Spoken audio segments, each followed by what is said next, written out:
बिस्मिल्लाहिर्रहमानिर्रहीम। सादा ज़बान लैंग्वेज का इस्तेमाल ज़्यादातर कुछ बुनियादी बातों के लिए होता है। मसलन आइस ब्रेकर लैंग्वेज, आम बोलचाल गुफ्तगू कम्युनिकेशन, जिसमें लोग बातचीत का आगाज़ करते हैं या अपने ख्यालात और एहसासात वगैरह का तबादला करते हैं। बी, इंफॉर्मेटिव लैंग्वेज, मालूमाती मकसद, इसमें ज़बान का इस्तेमाल किसी इल्म इंफॉर्मेशन को पहुंचाना होता है, वजाहत करनी होती है, एक्सप्लेन करना होता है वगैरह होता है। या सी, डायरेक्टिव लैंग्वेज, हिदायती अहकामी ज़बान, इसमें ज़बान का इस्तेमाल किसी हुक्म को देने के लिए किया जाता है या किसी को किसी खतरे से होशियार किया जाता है या कोई हिदायत दी जाती है। डी, सेरेमोनियल लैंग्वेज, रस्मी ज़बान, मसलन हम जब सलाम करते हैं और खैरियत पूछते हैं। ई, परफॉर्मेटिव लैंग्वेज, अमली ज़बान, जब किसी काम को अंजाम देने के लिए ज़बान का इस्तेमाल होता है, जहां ज़बान लैंग्वेज से ही वो काम हो जाता है जिसके करने के लिए लैंग्वेज का इस्तेमाल हुआ था। मसलन जब हम कहते हैं कि मैं जाता हूं, तो इसको कहने के बाद हमें चलना पड़ता है, मगर जब हम मसलन निकाह में कहते हैं कि कबूल है, तो ये कहना ही इस काम के हो जाने का अंजाम पाने का जरिया बनता है। या मसलन माफ़ी मांगने का काम आपको ये कहकर होता है कि मैं माफ़ी चाहता हूँ या मैं वादा करता हूँ, कहने से वादा हो जाता है। एफ, परसुएसिव लैंग्वेज, जब लैंग्वेज का इस्तेमाल किसी को किसी बात का कायल करना, कन्विंस करना या किसी काम को करने के लिए आमादा करना या किसी काम को न करने के लिए कायल कर लेना वगैरह होता है। मसलन कोई सेल्समैन अपने प्रोडक्ट की खूबियों को बताता है, तो यहाँ उसका मकसद आपसे गुफ्तगू करना या प्रोडक्ट को और बेहतर बनाने के लिए राय मशवरा लेना नहीं, बल्कि उसका मकसद आपको वो प्रोडक्ट सामान खरीदने पर आमादा करना है। परसुएसिव लैंग्वेज एक ख़ास किस्म की ज़बान है जिसका मकसद किसी की ओपिनियन, ख्यालात को बदलना या किसी चीज़ को कबूल करवाना, किसी बात के सही या सच होने का कायल करना, कन्विंस करना, या किसी को पुराने स्टेट से नई स्टेट की तरफ ट्रांजिशन करना, ले जाना वगैरह होता है। इस मकसद को हासिल करने के लिए कई तरीके हैं, मसलन लॉजिकल आर्गुमेंट, रीजनिंग, इस्तेदलाल, जिसमें कोई दावा पेश किया जाता है, फिर उसके लिए सबूत और दलाइल फराहम किए जाते हैं। यह दूसरा तरीका है साइंटिफिक मेथड, जिसको हम इंशाअल्लाह डिटेल में देखेंगे बाद में। यह तीसरा तरीका है रेटरिक, बलागत। परसुएसिव ज़बान का असर हमारी ज़िंदगी पर बहुत गहरा पड़ता है।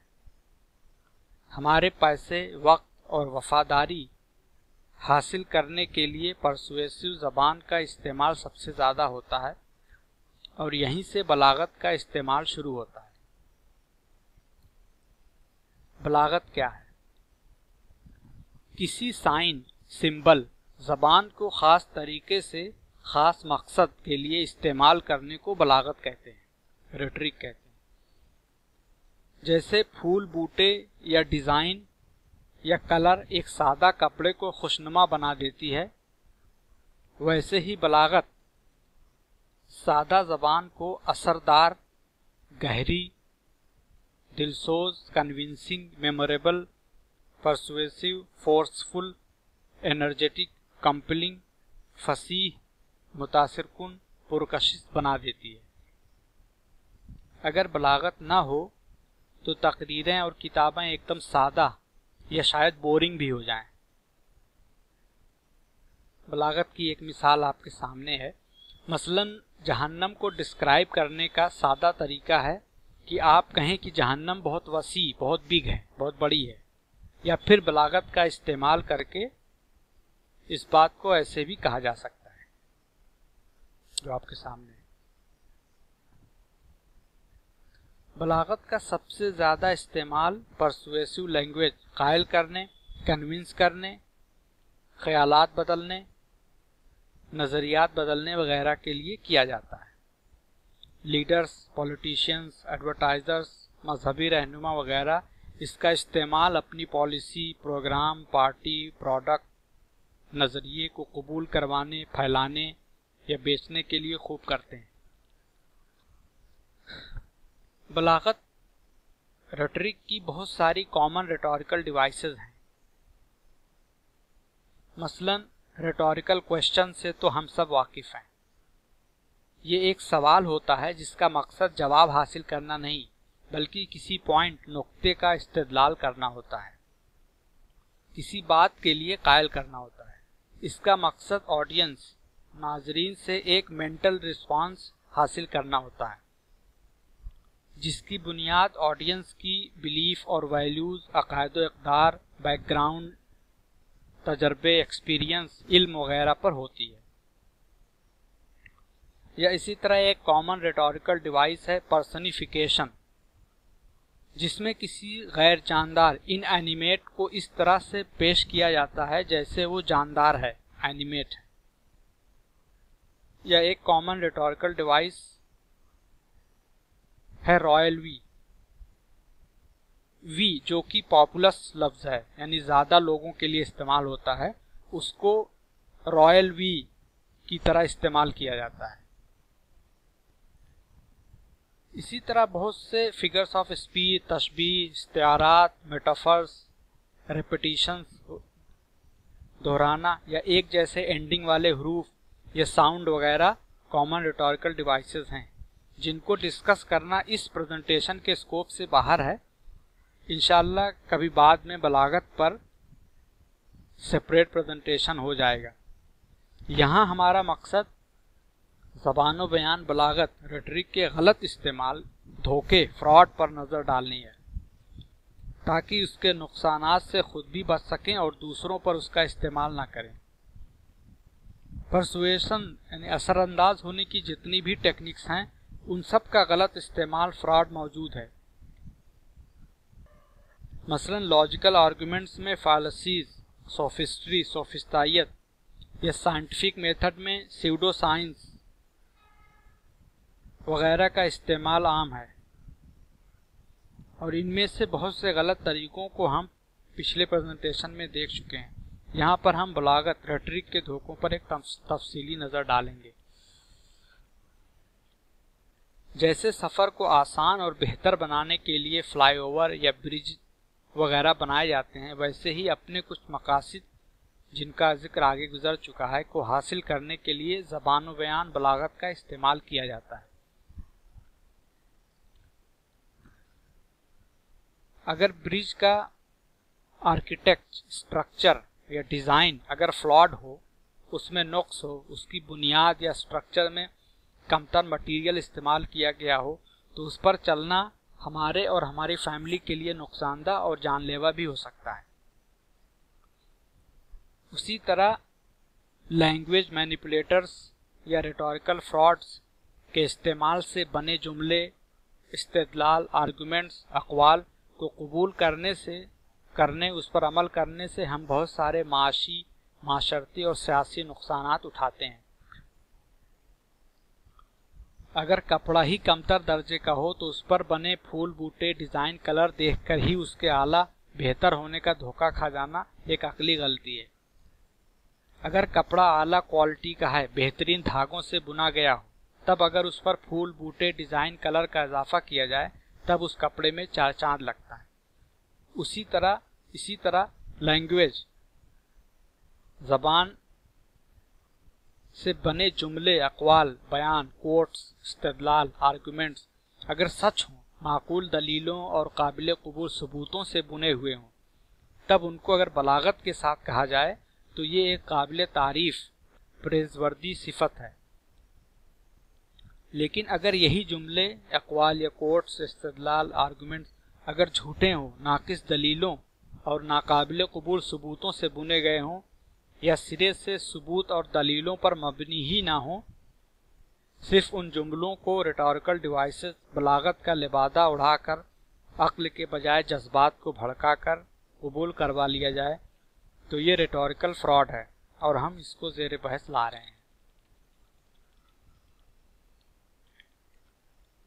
फ्रॉड एक बहुत कॉमन फिनोमेनन है।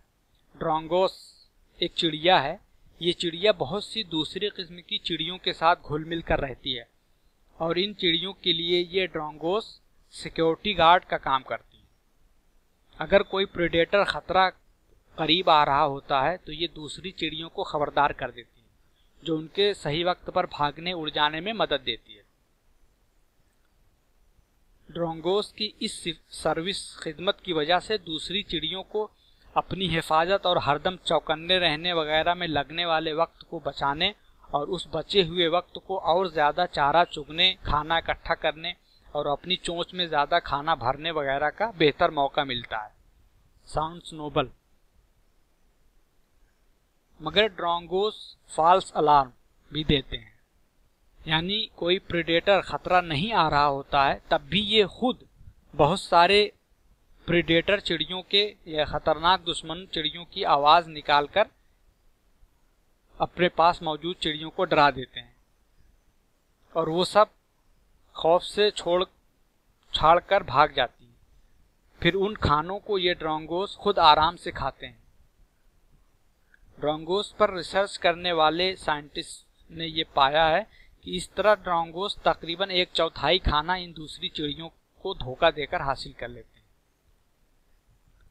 एक चीज़ जो हकीकत में नहीं थी उसको ख़ास तरकीब से हकीकत बनाकर पेश कर दिया और खौफ के जज्बे की वजह से किसी को इस झूठ की सच्चाई परखने का ख्याल या मौका नहीं मिला। इंसान और दूसरे चलने फिरने वाली मखलूक तो अपने रिप्रोडक्शन के लिए फीमेल एंड मेल एक दूसरे के पास चले जाते हैं, मगर पेड़ पौधे फूल वगैरह अपने पॉलिनेशन के लिए हवा या दूसरे कीड़े मकोड़ों, मक्खियों, तितलियों, बीज वगैरह जो अपनी ग़िज़ा के लिए फूलों वगैरह पर जाती हैं उनका सहारा लेती हैं। ऑर्किड फूलों वाला एक पौधा है जो अपने पॉलिनेशन के लिए अपने पॉलिनेटर्स कीड़े मकोड़ों के पसंदीदा फूड की सिर्फ महक रिलीज करते हैं और ये कीड़े मकोड़े उस महक को सूंघकर खाना समझकर उन फूलों पर घूमते फिरते हैं और इस प्रोसेस में पॉलिनेशन करते हैं, मगर उन्हें बदले में ऑर्किड से कोई खुराक नहीं मिलती, क्योंकि उनको अट्रैक्ट करने के लिए ऑर्किड धोखा देकर सिर्फ उनके पसंदीदा खाने की महक रिलीज करते हैं। उनके पास असल खाना नहीं होता। इसी तरह कुछ चिड़ियां, बर्ड्स मसलन कुकू, अपने अंडे बच्चे की परवरिश के लिए दूसरी चिड़ियों का इस्तेमाल करती हैं। कुछ चिड़ियां तो अपना अंडा जिस चिड़िया के घोंसले में देना है बिल्कुल उसी जैसा देती हैं। इस तरह मेजबान चिड़िया को पता भी नहीं चलता कि वो किसके अंडे पर बैठी है और इस तरह अपनी मेहनत, वक्त और खाना वगैरह दूसरे चिड़ियों के बच्चे पालने में लगा देती है। दूसरी तरफ कुछ चिड़िया तो अपना अंडा दूसरी चिड़ियों के घोंसले में दे देती हैं और अगर मेजबान चिड़िया दूसरी तरह का अंडा देखकर उसे इजेक्ट कर देती है, हटा देती है, तो अंडा देने वाली पैरासाइट चिड़ियाँ माफिया की तरह गुंडागर्दी और गारतगरी पर उतर आती है। वो मेजबान चिड़िया का पूरा घोंसला ही तोड़ फोड़ देती है। इन सब से डर कर बहुत सी कमजोर चिड़ियाँ दूसरी चिड़ियों के अंडों बच्चों के पालने में अपना वक्त और एनर्जी लगा देती है। इस तरह के धोखे, फ्रॉड दूसरे बहुत से जानवरों में भी पाया जाता है। बदकिस्मती से इस तरह के धोखे, फ्रॉड हम इंसानों में भी पाए जाते हैं। हम इंसानों में इस तरह के फ्रॉड को लैंग्वेज मैनिपुलेटर्स और रिटोरिकल ट्रिक्स से बहुत से लोग हासिल करते हैं। ज़बान व बयान, बलागत का इस्तेमाल करके हमें झूठ को सच, नाकाबिल कबूल को काबिल कबूल, गैर माकूल को माकूल, इनवैलिड को वैलिड, सोफिस्तायत सोफिस्ट्री को दलील और जज्बात को सबूत के तौर पर कबूल करने पर कायल कन्विंस कर लिया जाता है। इमोशंस को रीजन दिखाकर धोखा दिया जाता है। अगर हम इंसान जब किसी दावे, बयान या स्टेटमेंट, इस्तिदलाल या आर्गुमेंट से मुलाकात करें और सिर्फ अपनी अक्ल इस्तेमाल करें तो कोई प्रॉब्लम हमें ना हो, मगर हम इंसान अपने साथ बहुत सारे बैकग्राउंड, रॉ मटेरियल, जज्बात, तसव्वुरात, अक़दार व अक़ायद, वैल्यूज़ एंड बिलीव्स, तजर्बात, नज़रियात लेकर चलते हैं। और जब किसी दावे, किसी कौल या किसी बयान, स्टेटमेंट, किसी इस्तिदलाल या आर्गुमेंट से मुलाकात करते हैं तो इन सब को ज़ेर इस्तेमाल ले आते हैं और नताइज अख़ज़ करते हैं। मसलन जब हम फिल्म देखने जाते हैं तो डायरेक्टर हमें सिर्फ ख़ास किस्म की बैकग्राउंड म्यूज़िक देता है, बाकी हम खुद अपने जज्बात, तजुर्बात या तसव्वुरात का इस्तेमाल करके किसी सीन को ट्रैजिक, अलमनाक या कॉमिक, मज़ाहिया कबूल करते हैं, या किसी सीन में आगे ख़तरा पेश आने को एंटिसिपेट करते हैं, अंदाज़ा करते हैं। थोड़ा सा मटेरियल डायरेक्टर ने दिया और बाकी मटेरियल हमने अपना इस्तेमाल किया।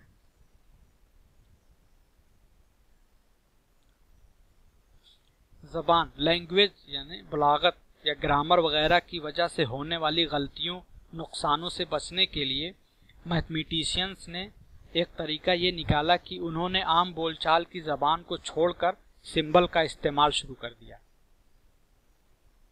जिसका फ़ायदा उनको मैथमेटिक्स में भी मिला और बहुत सी अलग अलग फील्ड में भी कामयाबी और आसानी की शक्ल में मिला। सिंबल्स को सिर्फ इंसान ही नहीं, मशीन भी एक्सप्लॉइट कर सकती है, मसलन कंप्यूटर, रोबोट वगैरह। मगर हम आम इंसानों को आम जिंदगी में ज़बान का इस्तेमाल करना ही करना है।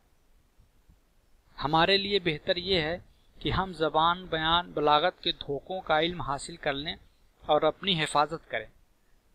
मौजूदा ज़माने में जहां आम लोगों की राय वोट की ताकत की वजह से अहम हो गई है, तो अब आम लोगों की राय को इन्फ्लुएंस करने, उस पर असरअंदाज होने के लिए कुछ ज़्यादा ही मुनज़्ज़म तरीके से पैसा, वक्त और एनर्जी खर्च की जा रही है और पूरी ऑर्गेनाइजेशंस इस काम के लिए मुकर्रर हैं। इसलिए हमारा बलागत के धोखों से होशियार रहना और भी ज़रूरी हो गया है।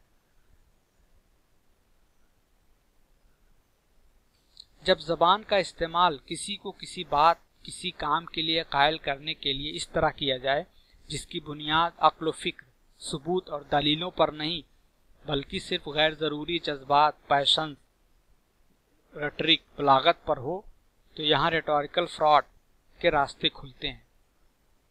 और अगर इसमें रेटोरिकल डिवाइसेस का भी इस्तेमाल हो जाए तो ये और भी ख़तरनाक और पावरफुल हो जाता है। यहाँ पर हम कुछ बहुत आम गलतियों पर एक नज़र डालेंगे। ज़बान में हमारा वास्ता सबसे पहले नाम से पड़ता है।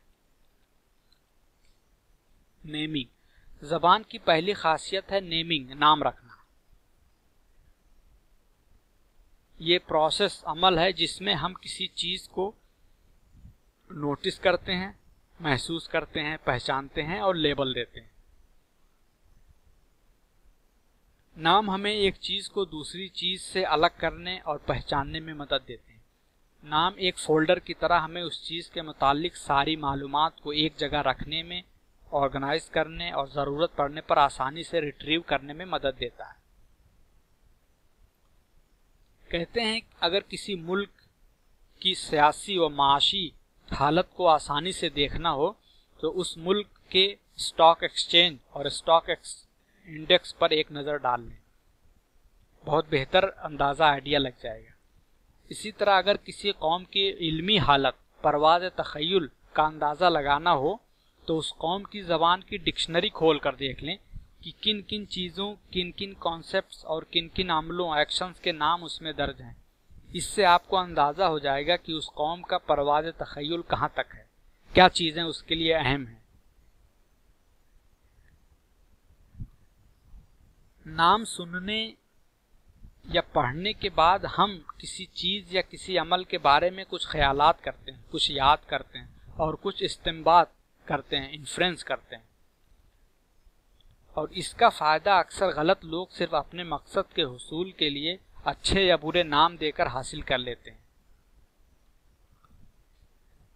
नाम से गलत इस्तेमाल, रॉन्ग इन्फ्रेंस की गलती तब होती है जब हम सिर्फ एक नाम या लेबल जो किसी चीज से अटैच्ड मुंसलिक होता है उसको उस चीज के मुतालिक कुछ नतायज अखज़ करने, ड्राइंग कंक्लूजन्स के लिए काफी सफिशिएंट प्रूफ, सबूत और दलील मान लेते हैं और फिर उसके हिसाब से अपना रद्द-ए-अमल देते हैं।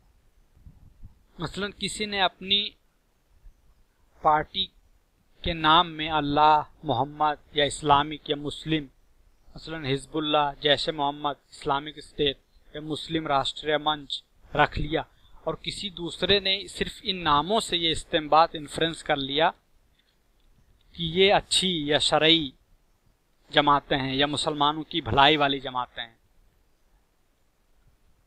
इस नतीजे पर पहुंचने के लिए हमें दूसरे सबूत, पार्टी का ऑब्जेक्टिव, मिशन स्टेटमेंट, स्ट्रक्चर, उनके अमाल, एक्शंस, मीन्स एंड मेथड्स वगैरह पर नजर डालने और तज्जिया करने के बाद की जरूरत है। या इसी तरह किसी प्रोडक्ट की सेल प्राइस के आगे 50% का डिस्काउंट का लेबल देखकर समझ लिया कि वो प्रोडक्ट वाकई सस्ता मिल रहा है।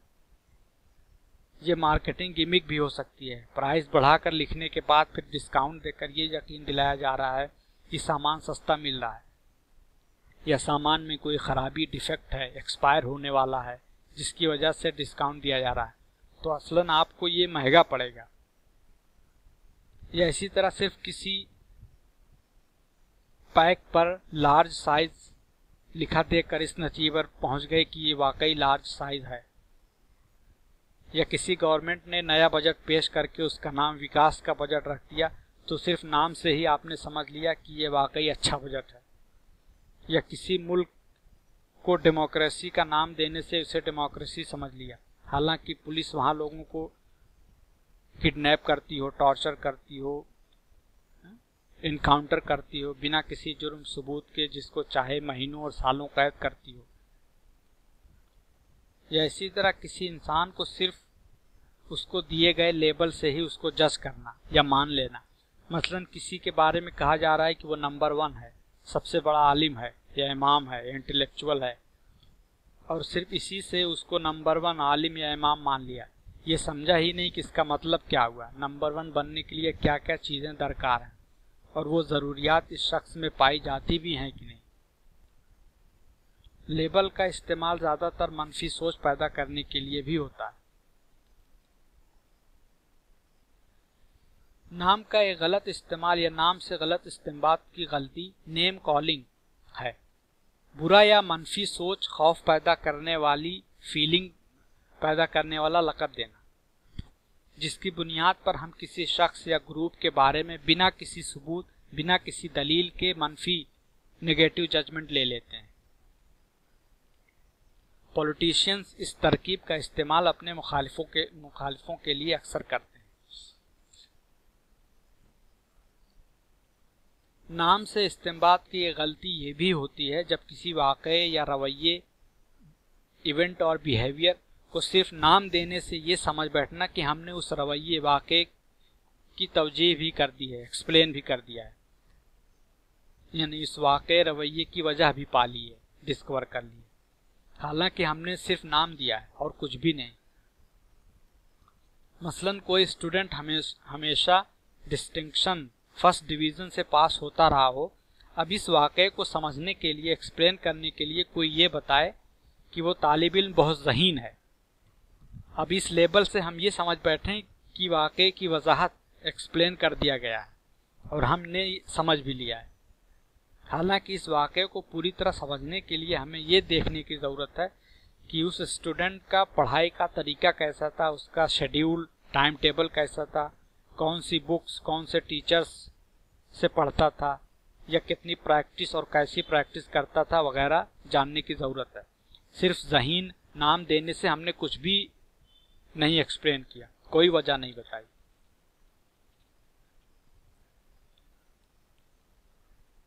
वर्ड्स, अल्फाज, जुमले लफ्ज़ों से मिलकर बनाए जाते हैं। लफ्ज़ों का अक्सर इस्तेमाल अनजाने में या अक्सर जानबूझकर गलत या धोखा देने के लिए हो जाता है। हम इतना ज़्यादा लफ्ज़ और जुमले इस्तेमाल करते हैं कि हमेशा सही लफ्ज़ सही मानों में इस्तेमाल हो बड़ा मुश्किल है, लेकिन इनका जानना, खासकर अहम जुमलों में इनका इस्तेमाल फ़ायदेमंद है। लफ्ज़ों का एक इस्तेमाल जिसे वीज़ल वर्ड के नाम से जाना जाता है। इसमें किसी ने कोई जुमला कहा, मगर इस जुमले में कोई ऐसा लफ्ज़ भी ऐड कर दिया, जोड़ दिया, जिससे जुमला तो पूरा का पूरा वैसा ही रहा, उसमें कोई तब्दीली नहीं आई, मगर जुमले की रूह निकल गई। जैसे वीज़ल अक्सर किसी अंडे का छिलका, बाहरी शल तोड़े बिना उसके अंदर का सारा मटेरियल, कंटेंट चूस लेते हैं और ऊपर से लगता है कि अंडा पूरा का पूरा मौजूद है। इन लफ्ज़ों का इस्तेमाल अक्सर अपने आप को किसी तनकीद से बचाना होता है। मसलन किसी ने कोई दावा किया, मसलन मुसलमानों के पिछड़ेपन पर गुफ्तगू हो रही हो, लोग अपना अपना नज़रिया पेश कर रहे हों और कोई ये नज़रिया पेश करे कि हो सकता है मुसलमानों के पिछड़ेपन की वजह उनकी साइंस टेक्नोलॉजी की फील्ड में आगे ना बढ़ने की वजह से है। यहाँ पर कहने वाले ने हो सकता है का लफ्ज़ इस्तेमाल करके असलन एक दावा भी कर लिया, मगर अगर ये दावा गलत हो तो वो अपने को इससे बरी भी कर लेगा कि उसने तो सिर्फ एक राय दिया था कि हो सकता है ये हो। इस हो सकता है के इस्तेमाल से उसने अपने जुमले को करीब करीब खत्म कर दिया, अंडे से सारा मटेरियल निकाल लिया, सिर्फ बाहरी छिलका रह गया। यहाँ पॉइंट ये नहीं है कि अगर आपने किसी को हो सकता है या शायद वगैरह का इस्तेमाल करते सुना या पढ़ा तो उससे फौरन एक मनफी नज़रिया कायम कर लें। पॉइंट ये है कि इसके इस्तेमाल की हकीकत समझें और उस जुमले को उतना ही वज़न दे जितने वज़न का वो हकदार है।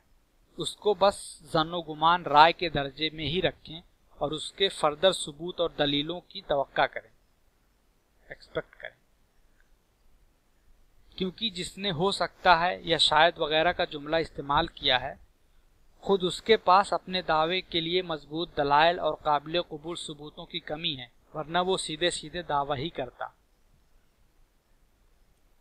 ये कमी इसलिए भी हो सकती है कि उसके सबूत और दलील सिरे से हो ही नहीं, या इसलिए भी हो सकती है कि उसने अभी इस पर ज़्यादा रिसर्च, तदब्बुर और तफक्कुर नहीं किया है, और अगर वो सिर्फ अपना दावा पेश कर देता और कोई इसका सबूत मांग लेता तो मुश्किल में पड़ सकता था, इसलिए दावे में वीज़ल वर्ड भी इस्तेमाल कर लिया। राय देना कोई बुरी बात नहीं है, बस राय को राय, ओपिनियन ही समझिए। ये हम सभी करते हैं। शुरू में इसके जानने से थोड़ा दिक्कत होगी, मगर लॉन्ग टर्म में ये बहुत फायदेमंद होगा, क्योंकि इससे हम अपनी जिंदगी में सबूतों और दलीलों की अहमियत को बढ़ा रहे हैं। माकूल हालात में वीज़ल वर्ड का इस्तेमाल कोई गलत बात नहीं है और अक्सर ज़रूरी भी होती है। मसलन आपकी घड़ी गुम हो गई है और आप अपने घर में उसे ढूंढ रहे हैं, तो आपके घर में कोई ये कह सकता है कि हो सकता है मस्जिद में वज़ूखाने में छोड़ दी हो। यहाँ चूंकि ये कहने वाले को कोई यकीनी इल्म नहीं है कि वो घड़ी कहाँ है, तो वो सिर्फ आपको एक आइडिया दे रहा है, और हम सिर्फ इस बात से ये यकीन नहीं कर लेते कि घड़ी वाकई मस्जिद ही में छूटी है या मौजूद, हम उसकी फर्दर तस्दीक करते हैं। बस यही तरीका किसी दावे, बयान, स्टेटमेंट जिसमें वीज़ल वर्ड का इस्तेमाल हुआ हो के लिए भी करें।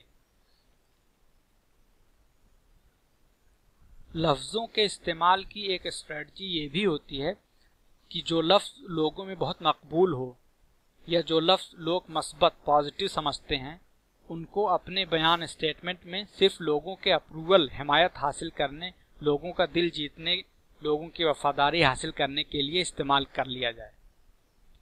मगर असलन इस जुमले को न कोई बेहतर ढंग से समझता हो कि प्रैक्टिकली इसका मतलब क्या हुआ या बयान देने वाला हकीकतन क्या करेगा, इसकी वजाहत नहीं करता। सियासतदान इस तरकीब का इस्तेमाल वोटरों को अपने फेवर में करने के लिए बहुत करते हैं। Justice, equality, empowerment, inclusive growth वगैरह जो सबके पसंदीदा जुमले हैं का इस्तेमाल करके लोगों की हिमायत हासिल कर लेते हैं, और किसी को ये पता नहीं होता कि इस सियासतदान की प्रैक्टिकल स्ट्रेटजी, लाइहा अमल क्या है, वो ये कैसे करेगा, और हम इसकी प्रोग्रेस को कैसे मेजर करेंगे, कैसे जानेंगे कि जो दावे वादे किए गए हैं वो पूरे भी हुए कि नहीं। यह लफ्जों के इस्तेमाल की एक हिकमत अमली ये भी है कि एक ही म्यूजिकल लफ्ज कई बार दोहरा देने से लोग समझते हैं कि लीडर कई सारे या बहुत अच्छे काम करेगा। मसलन मैं आपको 3 चीजें दूंगा, एजुकेशन, एजुकेशन, एजुकेशन। यूफेमिज्म। हमारी जिंदगी में अक्सर ऐसे वाकयात पेश आते हैं जो नाखुशगवार या तकलीफदा होते हैं। हम इन वाकयात को अक्सर ऐसे लफ्जों से डिस्क्राइब करते हैं जो जज्बात और एहसासात को दबाने वाले हैं। मसलन मौत। किसी की मौत होने पर हम सीधे सीधे ये नहीं कहते कि फला मर गया, बल्कि दूसरे लफ्ज इस्तेमाल करते हैं। इंतकाल फरमा गए, अल्लाह को प्यारे हो गए, रहलत फरमा गए, पास्ट अवे वगैरह। इन लफ्जों को यूफेमिज्म कहते हैं और जिंदगी में इनका एक अहम मुकाम है।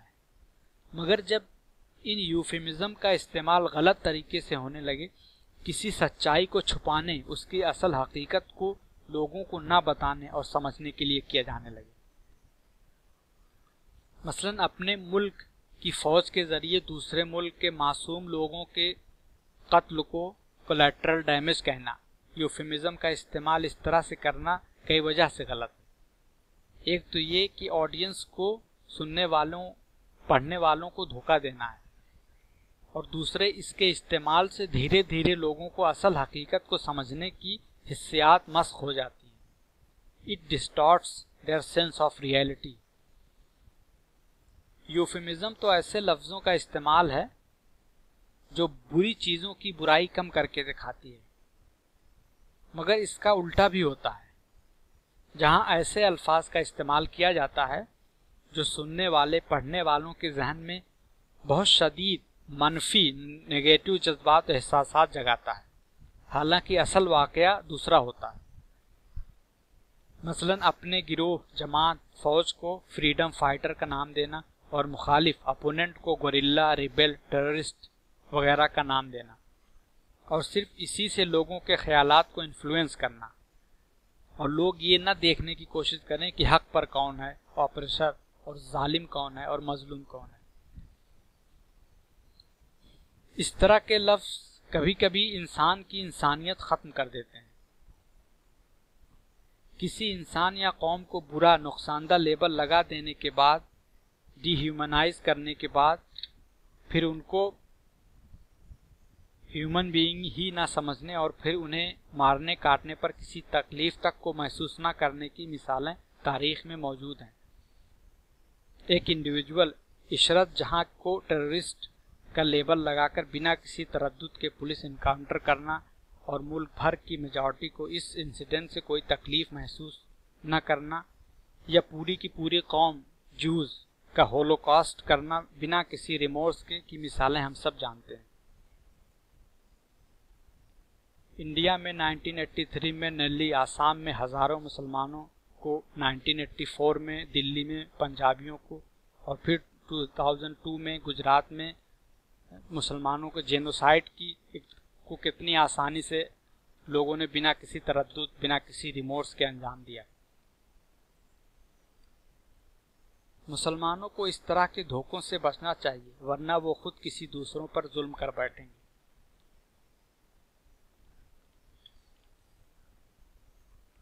लफ्जों के इस्तेमाल से मुतालिक एक गलती ये भी होती है जहां स्पीकर या दावा करने वाला एक ही बात को कहता है कि ये दोनों अलग अलग मसले हैं, यानी दोनों में फर्क है, मगर ये नहीं बताता कि फर्क कैसे है।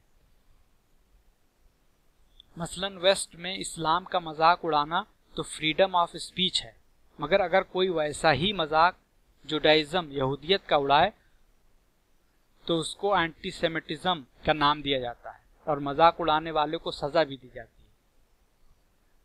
मसलन जैसे तारिक रमज़ान ने पॉइंट आउट किया कि 2008 में फ्रेंच प्रेसिडेंट निकोलस सार्कोजी के बेटे ने एक यहूदी औरत से शादी की जिसका चार्ली हेब्डो पेपर के एक कार्टूनिस्ट ने रिस्पॉन्स दिया, तो चार्ली हेब्डो ने उसको नौकरी से निकाल दिया क्योंकि ये एंटीसेमिटिक और ऑफेंसिव था। मगर यही चार्ली हेब्डो जब इस्लाम के ऊपर कोई कार्टून बनाता है तो ये फ्रीडम ऑफ स्पीच कहा जाता है। या इसी तरह मुस्लिम मुल्कों में ब्लास्फेमी, तौहीन रिसालत के कवानीन की लोग तनकीद करते हैं, मगर खुद अपने मुल्कों में कॉन्टेम्प्ट ऑफ कोर्ट, अदालत की इहानत, सेडिशन, बगावत के कवानीन बनाते हैं। कोई जरा सा कोर्ट के किसी फैसले की तनकीद कर दे या स्टेट के किसी पॉलिसी के खिलाफ आवाज उठा दे तो फौरन उसे सजा देते हैं। इसी तरह किसी वेस्टर्न कंट्री में कोई एक दो दर्जन बेगुनाहों का कत्ल कर दे तो उस पर सब लोग एहतजाज करते और करवाते हैं, कंडेम करवाते हैं। मगर जब उन्हीं वेस्टर्न कंट्रीज की फौजें मुस्लिम मुल्कों में हजारों लाखों बेगुनाहों को कत्ल करती हैं तो ये कोई गलत या काबिल एहतजाज बात नहीं होती। लफ्ज़ों के इस्तेमाल से मुतालिक एक गलती ये भी होती है जब हम दो अलग अलग कॉन्सेप्ट या लफ्ज़ों को गडमट कर देते हैं, कंफ्यूज कर देते हैं। मसलन इमोरल और इलीगल, यानी गैर कानूनी को गैर अखलाकी या कानूनी को अखलाकी समझ लेना। मसलन किसी दोस्त से, फ्रेंड से कहीं मिलने का वादा करने के बाद वहाँ वक्त पर ना पहुँचना एक गैर अखलाकी बात है, मगर ये गैर कानूनी बात नहीं है कि इस पर हुदूद व ताज़ीरात, है ना, पिनल कोड पनिशमेंट लगाया जाए। शरीयत में बहुत सी डिफरेंसेस ऑफ ओपिनियन इसी वजह से पाई जाती हैं, जहां अखलाकियात को हुदूद व ताज़ीरात के दायरे में ले जाकर ट्रीट किया जाता है या कोई हुदूद व ताज़ीरात को अखलाकियात का मौजू समझ लेता है। खैर ये गलती तो उल्मा के लेवल पर होती है, मगर रोज़मर्रा की ज़िंदगी में अक्सर गैर ज़रूरी, गैर अहम प्रैक्टिस को गैर शरई का लेबल देना तो आम मुकर्रिरों में भी बहुत आम है। दो अलग अलग लफ्ज़ों को गडमट करने की एक और मिसाल है कॉन्ट्ररी एंड कॉन्ट्राडिक्टरी। आपने अक्सर सुना या पढ़ा होगा जब कोई तनकीद करता है कि फलां की तहरीरों या तकरीरों, राइटिंग्स में तज़ाद पाया जाता है, कॉन्ट्राडिक्शन पाया जाता है, और एक दो मिसालें देता है। मगर अक्सर ये मिसालें अगर सही भी होती हैं तो तज़ाद कॉन्ट्राडिक्शन नहीं बल्कि कॉन्ट्रारी होती हैं। तज़ाद वो होता है जहां पर सिर्फ एक बयान ही सही होगा और दूसरा बयान, स्टेटमेंट गलत होगा। कॉन्ट्रारी वो जुमले होते हैं जहां ज्यादा से ज्यादा एक सही होगा मगर दोनों जुमले ही गलत हो सकते हैं। यानी सही होगा तो सिर्फ एक होगा मगर दोनों जुमले ही गलत भी हो सकते हैं। मसलन कोई एक जगह कहे कि वो बॉम्बे में पैदा हुआ और फिर दूसरी जगह कहे कि वो लखनऊ में पैदा हुआ, तो ये तज़ाद, कॉन्ट्राडिक्शन नहीं बल्कि कॉन्ट्रारी है, क्योंकि सही तो सिर्फ एक बयान ही हो सकता है मगर दोनों ही जुमले गलत हो सकते हैं। हो सकता है राइटर किसी तीसरे शहर दिल्ली में पैदा हुआ। तज़ाद उन बयानात में पाया जाता है जहां दो जुमलों की ट्रूथ वैल्यू ऑपोजिट हो, यानी एक सही हो और एक गलत। मसलन कोई लिखे कि वो मारूफपुर में पैदा हुआ था और फिर दूसरी जगह लिखे कि वो मारूफपुर में नहीं पैदा हुआ था, तो ये तज़ाद हो गया, क्योंकि इन दोनों में से एक सही होगा और एक गलत होगा, दोनों गलत नहीं होंगे।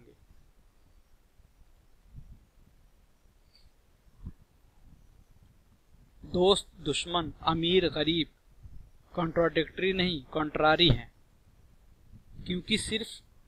क्योंकि सही सिर्फ एक हो सकता है मगर दोनों ही गलत हो सकते हैं। मसलन कोई न्यूट्रल हो, ना दोस्त हो ना दुश्मन, या कोई मिडिल इनकम रखता हो, ना अमीर ना गरीब।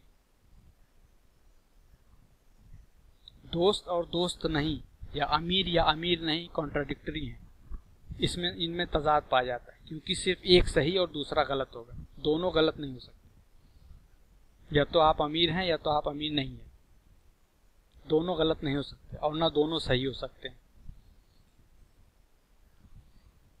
कॉन्ट्राडिक्टरी जुमलों में आपको सिर्फ ये देखना होता है कि कौन सा सही या कौन सा गलत है। कॉन्ट्रारी जुमलों में न सिर्फ क्या सही और क्या गलत, बल्कि ये भी देखना होता है कि कहीं दोनों तो गलत नहीं है। व्हाट इफ, किसी पॉसिबिलिटी, इम्कान पर गौर व फिक्र करने, थॉट देने के लिए बलागत की एक डिवाइस है। ये है जहां एक माकूल सिनेरियो मंजर पेश करना जिसके लिए व्हाट इफ अगर का इस्तेमाल करके हम किसी को किसी बात या काम के लिए आमादा करते हैं। अगर उस सिनेरियो के वाक़े होने की पॉसिबिलिटी है तो ये तरीका माकूल है, बल्कि फ़ायदेमंद भी है। इस पॉसिबिलिटी को कंसीडर करके ज़ेर गौर लाकर हम किसी परेशानी नुकसान से बच सकते हैं। व्हाट इफ एनालिसिस से हम पॉसिबल आउटकम्स को देख सकते हैं और उसके अकॉर्डिंगली अपना कोर्स ऑफ एक्शन, लाया अमल डिज़ाइन कर सकते हैं। मसलन आप किसी कंपनी को लेकर बहुत बुलिश हों, पॉजिटिव हों और अपनी सारी सेविंग बचत को उसमें इन्वेस्ट करना चाहते हैं, और कोई आपको मशवरा दे कि सारा पैसा एक ही कंपनी में ना लगाएं, don't put all your eggs in one basket. आप ये इस्तेदलाल करें, क्यों ना करूं, मैं बहुत पॉजिटिव हूं, इसमें मेरा पैसा डबल हो जाने का चांस है। तो मशवरा देने वाला आपको ये कहे what if companies future cells grow drop और इट फेसेस लेबर प्रॉब्लम और इट गोज बैंकरप्ट। यानी अगर कंपनी की सेल्स मुस्तकबिल में कम हो जाए, या अगर मजदूरों की हड़ताल हो जाए, या कंपनी दिवालिया हो जाए, तो तुम्हारा सारा पैसा डूब जाएगा। इन पॉसिबिलिटीज को ज़ेर गौर लाना, थॉट देना आपकी माशी सेहत के लिए बहुत मुफीद होगा।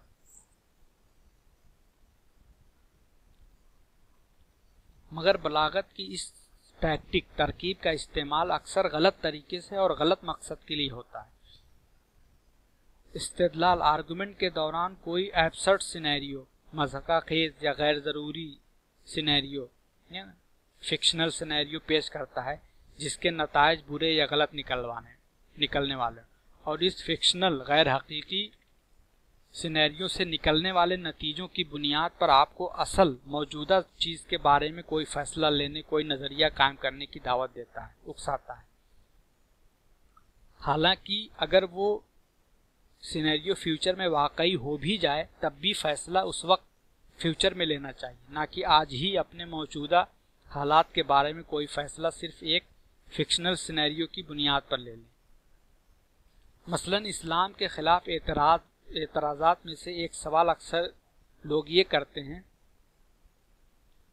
कि खुदा ने इब्राहिम अलैहिस्सलाम से अपने बेटे की कुर्बानी मांगी थी, अगर खुदा तुमसे भी अपने बेटे की कुर्बानी मांग ले तो क्या तुम करोगे,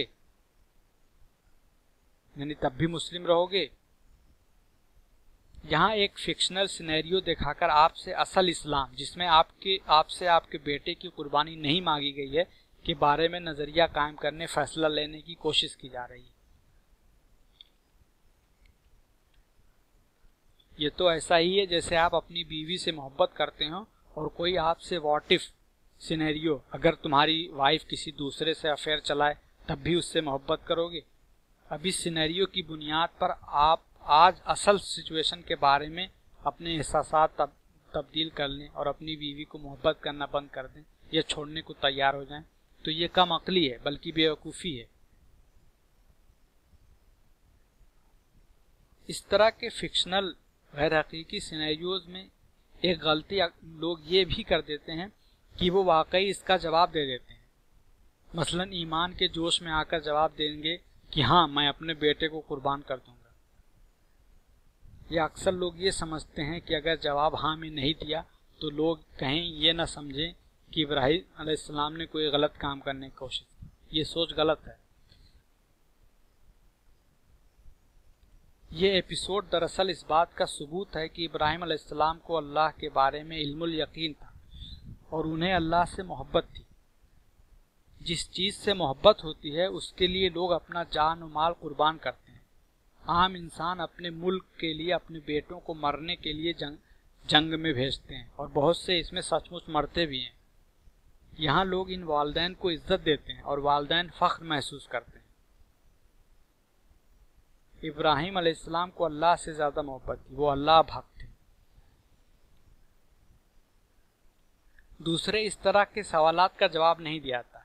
हम आप आम इंसान हैं, इब्राहिम अलैहिस्सलाम नहीं कि आपसे वो कुर्बानी मांगी जाए या वो आजमाइश ली जाए जो इब्राहिम अलैहिस्सलाम या नबियों को दी जाती है।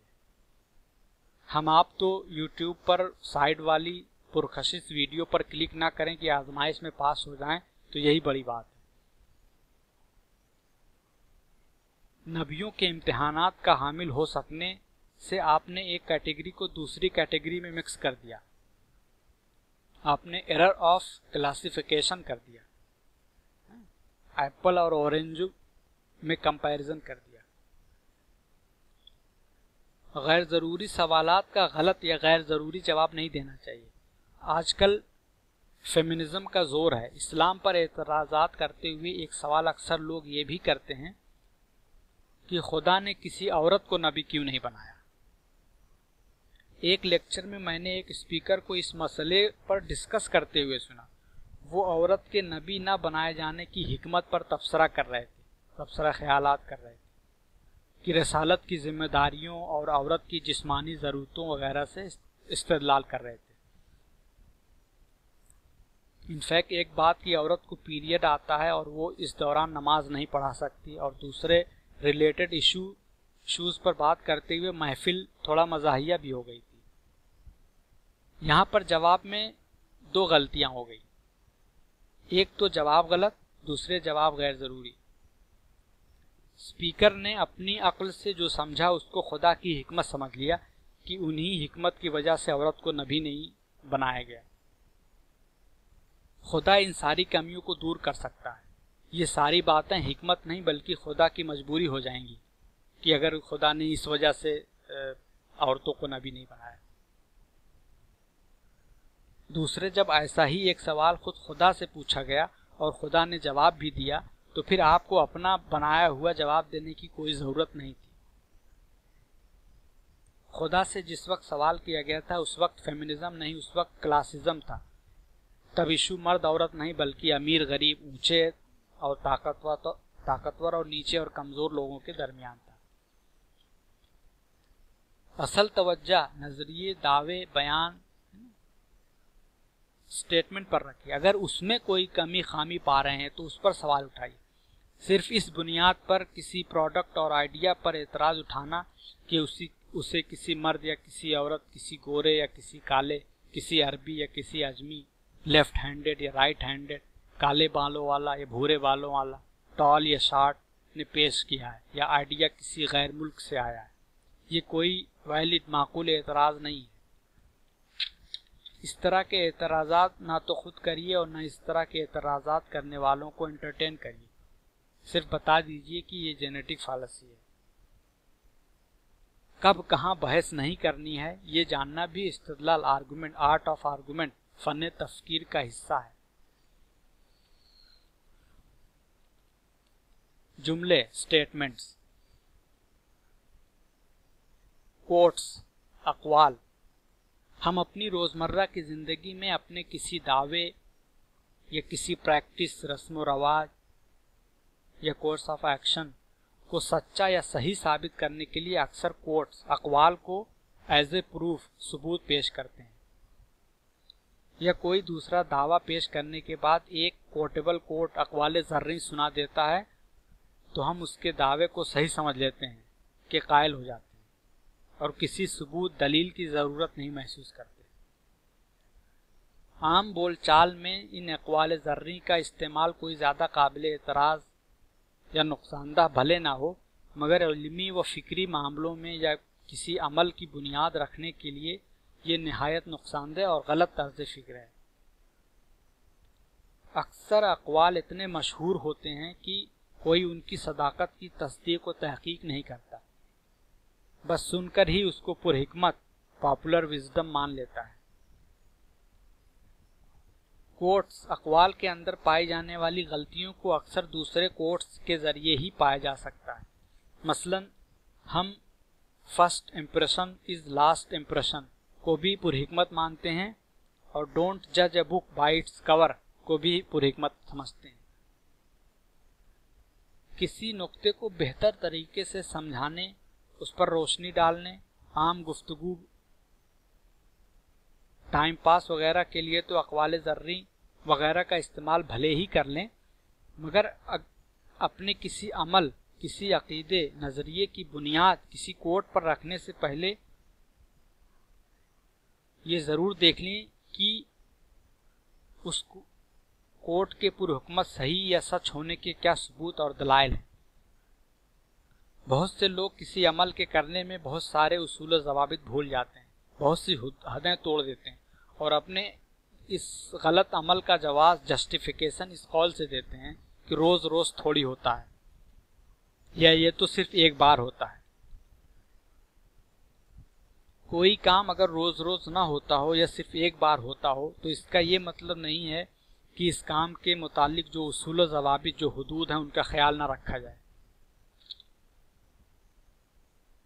शादी रोज़ रोज़ नहीं होती और अगर किसी की एक ही औलाद हो तो वहाँ रोज़ रोज़ ना होने के साथ साथ एक ही बार होगी कि जुमले मिलकर अक्सर लोगों को इतना ज़्यादा वक्त, पैसा या दूसरे बहुत सारे गैर ज़रूरी और अक्सर गैर शरई काम करने पर आमादा कर देते हैं कि शादी ब्याह के उसूल ज़वाबित, हदें टूटी तो टूटी, अक्सर खुद ये काम उनकी माशी परेशानी का बाद में सबब बन जाती है। कौन सा रोज़ रोज़ या एक ही बार जैसे जुमलों से नुकसान तकरीबन हम सभी उठा चुके हैं या उठा रहे हैं। अक्सर कोट्स तो सिरे से गलत होते हैं मगर बहुत पॉपुलर और सच्चे माने जाते हैं। मसलन ये कौल कि मजहब वायलेंस और वार का सबसे बड़ा सबब है और लोग खूब दोहराते हैं, religion is root of all evil.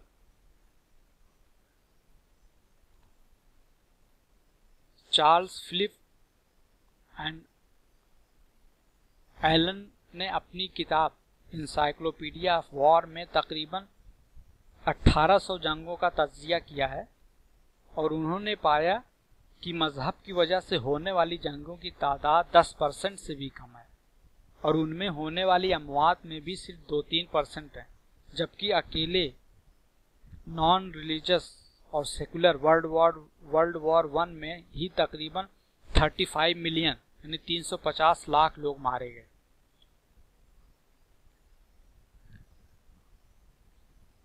अक्सर जुमले तो ऐसे होते हैं जिनका कोई मतलब सेंस ही नहीं होता।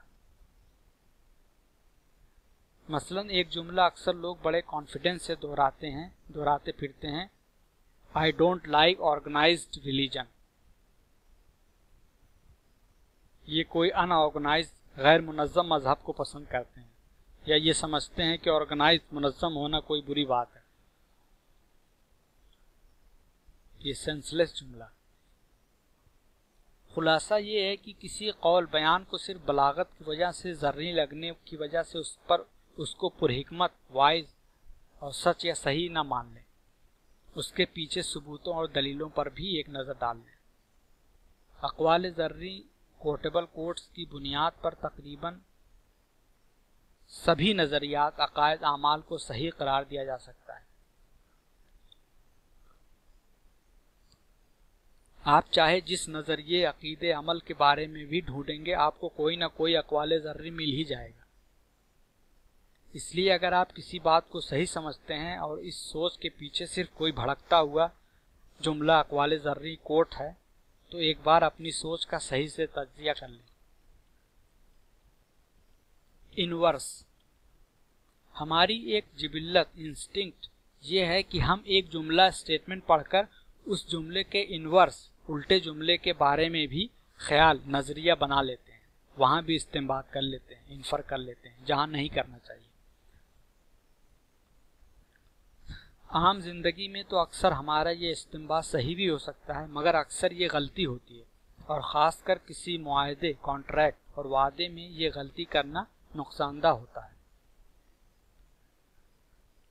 मसलन जब कोई पेरेंट अपने बच्चे से कहता है कि अपना होमवर्क नहीं करोगे तो टीवी नहीं देखने को मिलेगा। अब इस जुमले को बच्चा ये इंटरप्रेट करता है कि अगर वो होमवर्क करेगा तो उसे टीवी देखने को मिलेगा, और वो इसको एक मुआहदा या प्रॉमिस समझ लेता है। हालांकि यहाँ सिर्फ ये बताया गया है कि होमवर्क नहीं होगा तो क्या होगा, ये नहीं बताया गया है कि होमवर्क होगा तो क्या होगा। बच्चे का ओरिजिनल बयान से उसके उल्टे बयान के बारे में भी राय बना लेना घरेलू लिहाज से हो सकता है सही भी हो, अगर पेरेंट्स के जहन में भी वही बात हो, मगर अकली व फिक्री या इनफैक्ट कानूनी लिहाज से असल बयान के उल्टे इनवर्स के बारे में राय बनाना गलत था।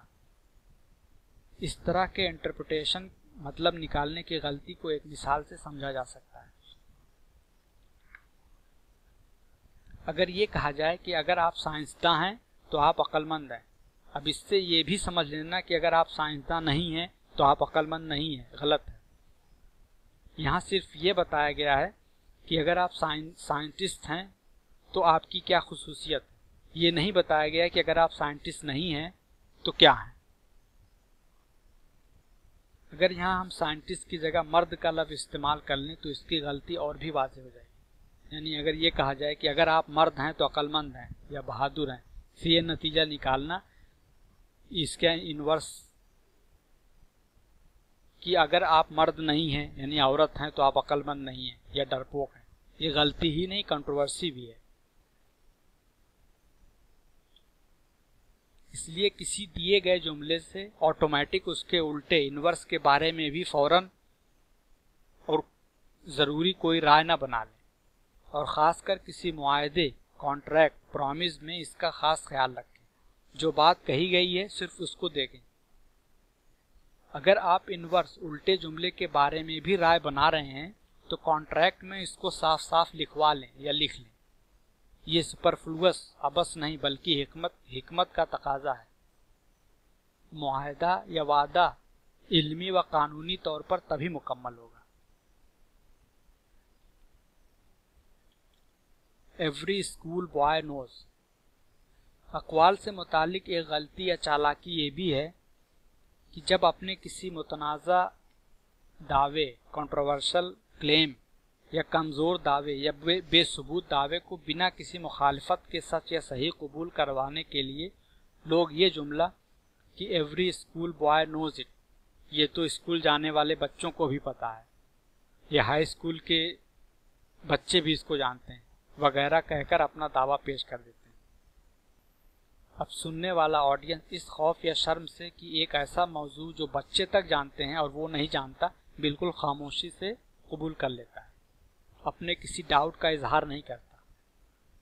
इस तरह से नाकिस दावे बड़ी आसानी से बिना किसी तहकीक व तनकीद की जद में आए पास हो जाते हैं। लोग इस खौफ या शर्म से कि सवालात उठाने पर वो किसी स्कूल बॉय, किसी बच्चे से भी कम इल्म रखने वाले दिख जाएंगे, चुपचाप दावा सुन लेते हैं। यहाँ पर अपने दावे के सही होने की दलील ये दे रहे हैं कि बच्चे इसको जानते हैं। ये बात सबूत के दर्जे में नहीं आती।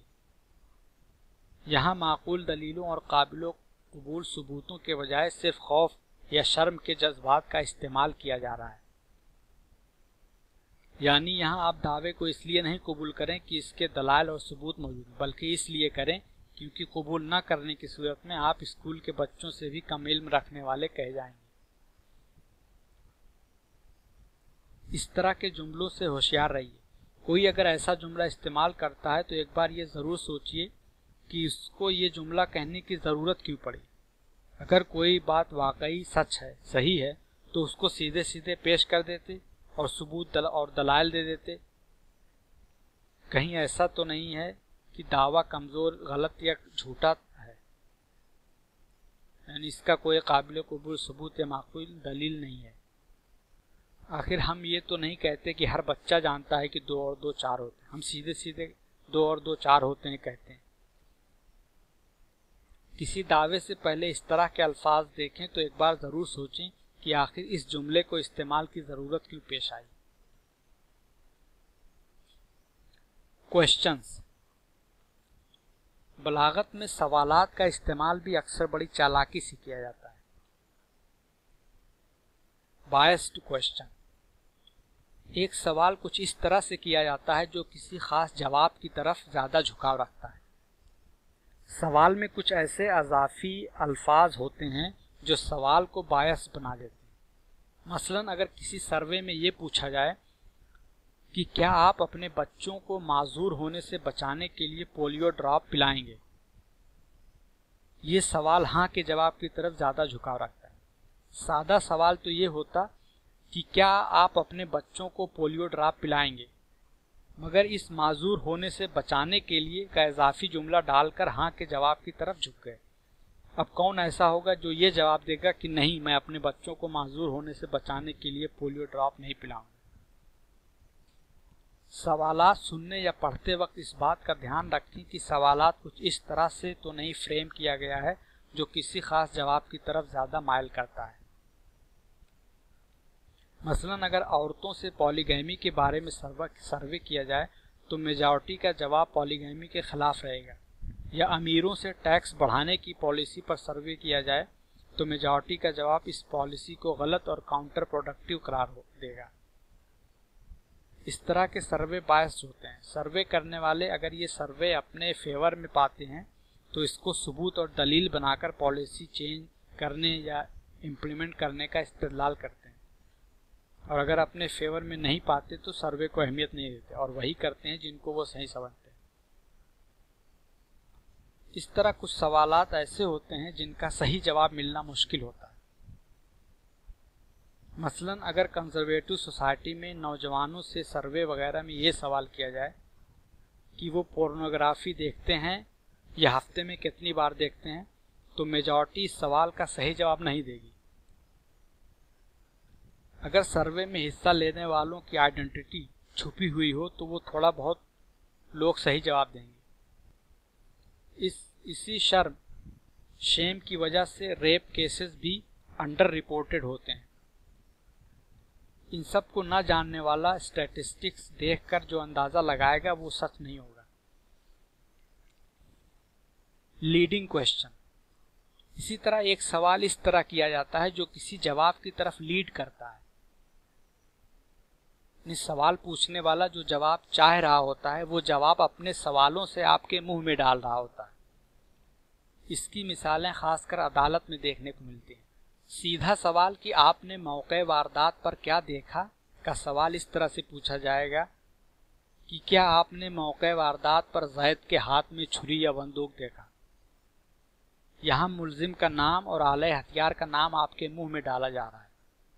विटनेस आप हैं, आप बताते कि मुल्जिम कौन था और आला हथियार क्या था और मौके वारदात पर क्या हुआ। Complex question. एक सवाल कुछ इस तरह से पूछा जाता है कि वो सवाल पहले ही से एक जवाब फर्ज किए रहता है। मसलन किसी से ये सवाल किया जाए कि क्या आपने बैतुल माल से पैसा चुराना बंद कर दिया है, जवाब सिर्फ हाँ या ना में दीजिए। अगर आप नहीं जवाब देते हैं तो आप पैसा चुरा रहे हैं, और अगर आप हाँ में जवाब देते हैं तो आप पहले चुराया करते थे, अब बंद कर दिया। इस सवाल ने पहले ही ये मान रखा है कि आप बैतुल माल से पैसा चोरी करते रहे हैं, सिर्फ ये पूछ रहा है कि चुराना बंद किया या नहीं। ये कॉम्प्लेक्स क्वेश्चन है। दो सवालात को एक सवाल में इकट्ठा किया गया है। दो सवालों का एक जवाब देने से आपने दोनों सवालात का एक ही जवाब दे दिया। एक सवाल था क्या आप बैतुल माल से पैसा चुराते हैं, दूसरा सवाल क्या आपने बैतुल माल से पैसा चुराना बंद कर दिया है। अगर आप दोनों सवालों का अलग अलग जवाब देते तो धोखा खाने से बच जाते। पहले सवाल में जवाब नहीं होता, यहाँ आपने कभी बैतुल माल से पैसा चुराया ही नहीं, तो दूसरा सवाल पूछे जाने का कोई जवाब ही नहीं बनता था।